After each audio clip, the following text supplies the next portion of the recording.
Bismillahirrahmanirrahim. Assalamualaikum warahmatullahi wabarakatuh. Saya 268794 Syed Rahidan Shah bin Ahmad. Untuk tugasan kumpulan, saya bersama-sama 4 orang lagi rakan saya telah memilih tajuk, iaitu hubungan antara petugas PDRM dengan organisasi awam PDRM dalam menangani tekanan semasa bertugas di musim pandemik COVID-19. Pandemik COVID-19 adalah satu virus yang telah menggemparkan satu dunia, di mana satu dunia telah terkesan dengan wabak ini. Ramai yang telah meninggal dunia, ramai yang hilang ibu bapa, ada yang ibu bapa yang kehilangan anak daripada kesan-kesan COVID-19 ini. Jadi COVID-19 ini telah memberi tekanan kepada semua masyarakat dunia. Pembangunan negara yang berlaku dengan pesat dan pantas memberi kesan kepada rakyat, terutamanya golongan pekerja. Cabaran besar dihadapi oleh pekerja untuk memenuhi hasrat organisasi untuk mencapai kecemerlangan. Konflik dan tekanan yang dihadapi oleh pekerja hari ini adalah antara masalah atau situasi yang berlaku di semua organisasi, sama ada di organisasi awam ataupun swasta. Dalam tugasan kumpulan ini, kami akan cuba mengupas lebih lanjut masalah tekanan yang dihadapi oleh petugas barisan hadapan di organisasi Polis Raja Malaysia semasa mereka bertugas di musim pandemik COVID-19. Assalamualaikum warahmatullahi wabarakatuh. Salam sejahtera. Saya Muhammad Amirul Adnan, nombor matriks 268752. Pelajar daripada jurusan BPM. Pandemik COVID-19 ni telah berlaku di Malaysia sejak tahun 2020, awal tahun 2020, yang mana pada asalnya Disember 31 Disember 2019 pihak kerajaan China telah mengenal pasti ada satu kluster radang paru-paru yang tidak tahu daripada mana punca penyakit tersebut. Jadi penyakit itu telah tersebar secara menyeluruh di dalam satu daerah negara China, iaitu Wuhan, dan penyakit itu juga telah tersebar ke serata dunia, tidak terkecuali iaitu di negara kita, negara Malaysia. Jadi pada tahun 2020 apabila terdapat terdapat pesakit COVID-19 yang dikesan di dalam negara Malaysia, jadi pihak kerajaan telah pun mengambil langkah berjaga-jaga dengan secara berperingkat, iaitu peringkat pertama yang dilaksanakan adalah Perintah Kawalan Pergerakan, iaitu PKP, telah dilaksanakan pada 18 Mac 2020. Jadi Perintah Kawalan Pergerakan ini adalah satu perintah yang perlu dilaksanakan oleh rakyat Malaysia, iaitu berkurung di dalam rumah, tidak keluar sesuka hati tanpa ada sebarang urusan yang penting, kerana untuk menyekat penyakit tersebut daripada terus tersebar kepada semua rakyat Malaysia. Jadi Perintah Kawalan Pergerakan ini ada beberapa SOP yang perlu rakyat Malaysia patuhi. Salah satu daripadanya adalah tidak merentas keluar daripada kawasan tempat tinggalnya lebih daripada 10 km. Jadi bagaimana pihak kerajaan ingin melaksanakan perintah tersebut? dengan bantuan ataupun pihak kerajaan telah mengarahkan pihak PDRM untuk membuat sekatan jalan raya untuk memastikan tiada penduduk daripada sesuatu kawasan itu merentas untuk ke sesuatu kawasan yang lain tanpa kebenaran. Okey, jadi di dalam perintah kawalan pergerakan tersebut, beberapa sektor yang telah terlibat secara langsung iaitu sektor kesihatan dan juga keselamatan. Jadi sektor kesihatan pula telah dikerahkan untuk menyediakan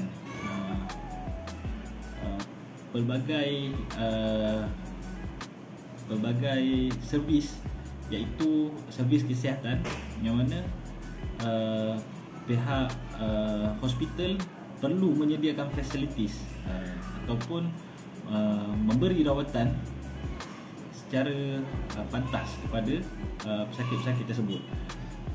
Jadi ada beberapa lagi sektor lain yang terlibat, dan perintah kawalan tersebut telah berlaku dengan jayanya lah di dalam negara Malaysia. Okay, Assalamualaikum warahmatullahi wabarakatuh. Saya Hafizah binti Hassan Sabri, nombor matrik 268355. Okay, saya akan menceritakan sedikit mengenai latar belakang PDRM. Alright, PDRM ni dia adalah salah satu agensi yang berada di bawah Kementerian Dalam Negeri Malaysia yang bertanggungjawab untuk menjaga keselamatan negara. Okey, PDRM ni merupakan agensi yang paling utama di dalam negara kerana ia melibatkan keselamatan negara lah. Jadi kepada individu yang telah berada di dalam kepolisian, mereka merupakan warga polis yang diamanahkan untuk menjaga keselamatan negara, tidak kira apa jua tugasan yang mereka jalankan lah. Okey, untuk pengetahuan, di dalam PDRM ni kita terdiri daripada 137,574 pegawai kanan polis, pegawai rendah polis dan pegawai awam. Pegawai kanan polis ni dia merupakan pegawai pangkat tinggi yang terdiri daripada inspektor ke atas sehinggalah ke pangkat set. Dan pegawai pangkat rendah ni bermula daripada constable sehingga sub-inspector, itu adalah pegawai pangkat rendah. Dan juga pegawai awam, iaitu kaki tangan awam yang bekerja di bawah PDRM.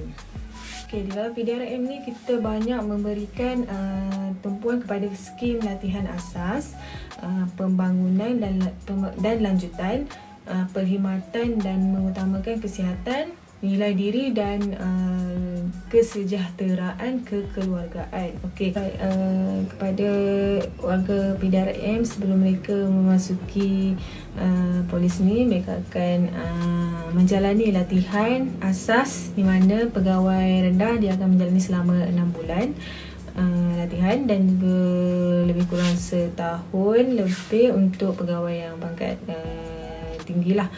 Jadi di dalam PDRM ni kita juga memberikan pelbagai latihan dan juga pelbagai kursus kepada warga-warga PDRM. Okey, untuk pembangunan dan lanjutan, skim perkhidmatan mengutamakan kesihatan, di mana kita mengumpul setiap data-data kesihatan warga PDRM, sama ada warga PDRM tersebut telah menjadi kurang upaya semasa dalam tugas ataupun yang mengalami masalah kesihatan kronik. Okay, sekiranya warga PDRM yang masih lagi boleh bekerja, mereka akan terus bekerja, dan sekiranya mereka tidak dapat bekerja, kita akan sarankan medical board kepada mereka lah. Okey, kesejahteraan kekeluargaan sebagai contoh, kita baru saja mengalami pandemik COVID-19 di mana semua pihak juga yang terjejas, Jadi kepada warga PDRM yang terlibat dengan penugasan yang mengalami positif, juga kita memberikan semangat juga kepada warga tersebut dan juga ahli keluarga tersebut. Dia tidak tertumpu hanya kepada warga PDRM yang terjejas sahaja. Kita juga memberikan kepada ahli keluarga PDRM tersebut.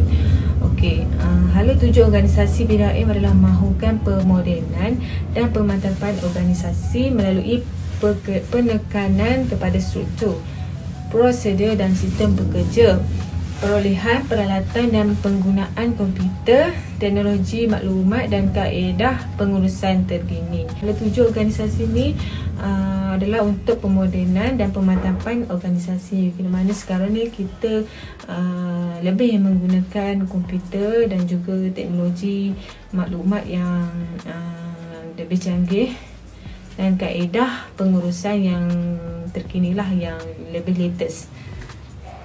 Okey, di sini adalah saya sedikit mengenai latar belakang PDRM. Assalamualaikum warahmatullahi taala wabarakatuh. Saya Dona 8588 Nurhayati binti Mawar Junaidi akan menerangkan sedikit sebanyak tentang masalah yang dihadapi oleh petugas PDRM sepanjang tempoh pandemik COVID-19. Tidak dinafikan sepanjang tempoh Perintah Kawalan Pergerakan PKP ini yang bermula pada Mac 2020, warga PDRM telah dikerahkan sepenuhnya bagi memerangi penularan virus COVID-19 semasa tempoh PKP, dan cuti warga PDRM telah dibekukan serta-merta.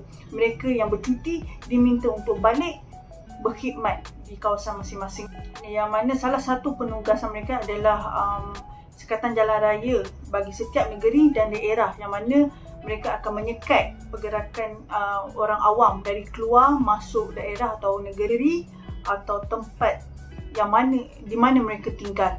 Sepanjang tempoh PKP, ada di kalangan warga PDRM ni dia mengalami gangguan emosi, yang mana mereka mengalami kemurungan. Kenapa mengalami kemurungan? Disebabkan oleh cuti mereka dibekukan.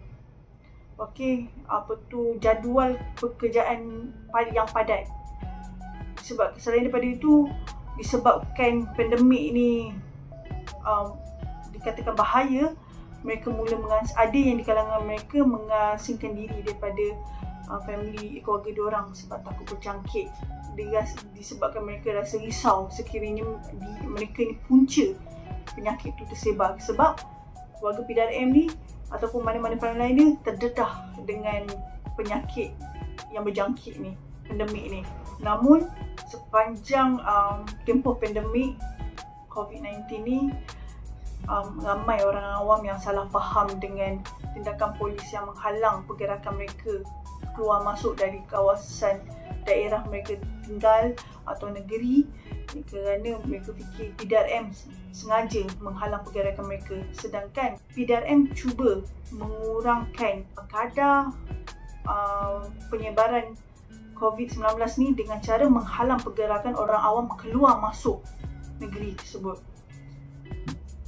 Kadang-kadang gangguan emosi ni boleh terjadi apabila mereka menerima pelbagai arahan daripada pihak atasan dan kementerian. Satu pihak ni mengatakan arahan macam ni dan satu pihak lagi mengatakan macam ni. Apabila orang yang bawah ni yang ikut arahan daripada ketua mereka sendiri, orang awam akan pertikaikan, bukankah pihak ni kata diberi kebenaran, tapi kalau pihak PDRM ikut arahan orang atasan yang mana kata tak boleh. So kat situ bercanggah, dan warga PDRM ni mempunyai tahap kerisauan yang tinggi jika berlakunya jangkitan virus COVID-19 ni, kerana mereka ni terdedah dengan persekitaran yang mempunyai jangkitan virus COVID-19 ni. So diorang risau sekiranya diorang balik ke rumah, keluarga mereka, anak bini diorang terdedah dengan virus COVID-19, keluarga mereka, mak ayah mereka paling risau waktu tu.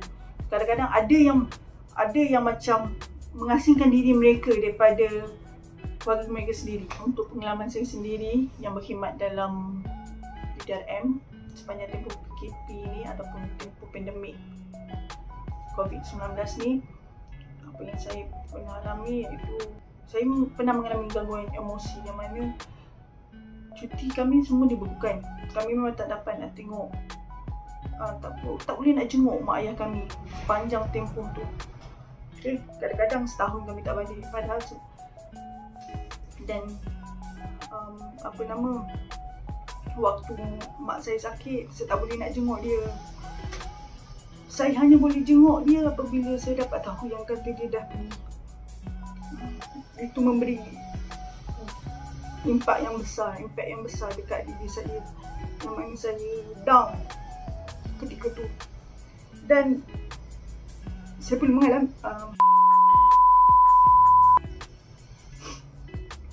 saya pergi tangani masalah tu sendiri. Macam mana saya nak kontrol emosi saya.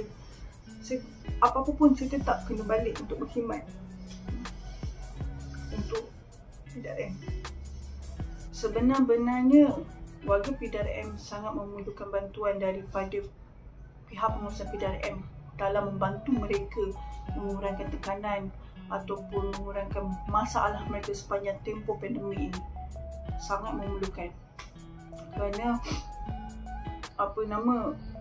kalau nak minta anggota sendiri yang uruskan tekanan mereka sendiri, tak boleh. Ada yang sampaikan kemurungan sangat-sangat. So anggota PDRM memang perlukan bantuan daripada pihak atas ataupun bahagian pengurusan PDRM sendiri.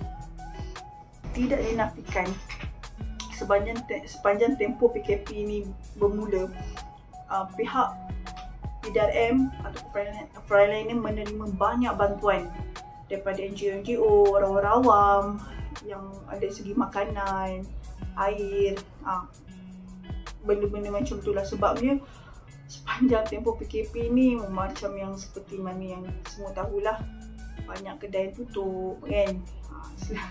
So mereka bagi bantuan ke warga PDRM dari segi makanan, minuman, macam tu. Dan keperluan ketika itulah. Okey, apabila kita bercakap pasal teori kita ada beberapa teori, okey, iaitu teori penilaian kognitif, teori conservation of resource COR dengan teori stres Lazarus. Okey, kita bercakap tentang teori penilaian kognitif dahulu. Ia diasaskan oleh Lazarus and Folkman pada tahun 1984, yang mana mereka menyatakan proses yang berlaku sepanjang hidup manusia melibatkan proses penilaian tentang sebab musabab terjadinya stres tersebut. Yang kedua tentang teori conservation of resources COR yang diasaskan oleh Krohn pada tahun 2002. Apabila manusia kehilangan sumber tenaga, mereka akan cuba guna tenaga yang tersimpan, tetapi tenaga tersebut adalah negatif. Maksudnya, contohlah saya kata macam ni kita dah bekerja lebih masa, dah guna habis tenaga, so kita paksa juga diri kita untuk bertugas. Kadang-kadang kat situlah timbulnya benda-benda yang tak patut berlaku tau. Yang ketiganya teori stres Lazarus yang diasaskan oleh Lazarus dengan Folkman lagi pada tahun 1984, yang mereka mengatakan terdapat 3 bentuk stres, iaitu stimulus, iaitu maksud dia rangsangan kepada stres.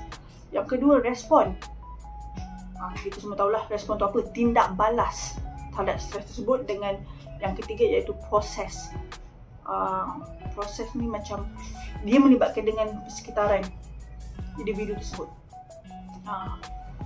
Seterusnya saya akan meminta sahabat saya untuk menerangkan dengan lebih lanjut tentang cadangan dan kesimpulan tentang bab yang dibincangkan. Terima kasih. Assalamualaikum warahmatullahi wabarakatuh. Saya 268431 Muhammad Arif Hafizi bin Muhammad Zain. Terima kasih kepada rakan-rakan saya yang telah memberi sedikit penerangan mengenai pandemik COVID yang dialami oleh pihak PDRM. Dan sekarang saya akan memberi sedikit cadangan. Antara cadangan penyelesaian supaya petugas barisan hadapan PDRM ini kembali bersemangat untuk bekerja menjaga keamanan negara adalah seperti melaksanakan kajian penyelidikan untuk melihat tahap psikologi petugas barisan hadapan. Setelah melaksanakan kajian ini dan hasil dapatan harus dibentangkan kepada pihak pengurusan tertinggi supaya dapat diambilkan tindakan dengan secepatnya. Unit yang segera akan mengambil tindakan ini adalah unit latihan dan baka bagi mengendalikan sesi kaunseling dan merangka program intervensi kepada anggota-anggota bawahan yang mengalami tekanan fizikal dan mental. Di samping itu, pihak pengurusan atasan perlu menjalinkan hubungan baik dengan anggota bawahan. Dan seterusnya, pihak pengurusan juga perlu menyusunkan program-program atau aktiviti-aktiviti bagi membantu petugas-petugas bermasalah ini dengan kadar segera. Dan akhir sekali, masyarakat juga perlulah sama-sama membantu pihak barisan hadapan dengan mematuhi SOP yang telah ditetapkan oleh kerajaan. Okey, secara kesimpulannya, sumber manusia adalah aset yang berperanan penting dalam kemajuan sesebuah organisasi. Dalam mencapai matlamat sesebuah organisasi tersebut dikehendaki untuk sentiasa melakukan banyak perubahan dalam pelbagai bidang, terutamanya sumber manusia. Salah satu perkara terpenting yang berkaitan dengan sumber manusia ialah masalah prestasi. Dalam musim pandemik ini, sudah pasti anggota-anggota mengalami tekanan kerana perlu bekerja di musim pandemik COVID-19. Maka dengan hubungan baik yang terjalin antara pihak pengurusan organisasi dengan pekerja bawahan, masalah tekanan tersebut akan dapat ditangani bersama. Sekian, terima kasih.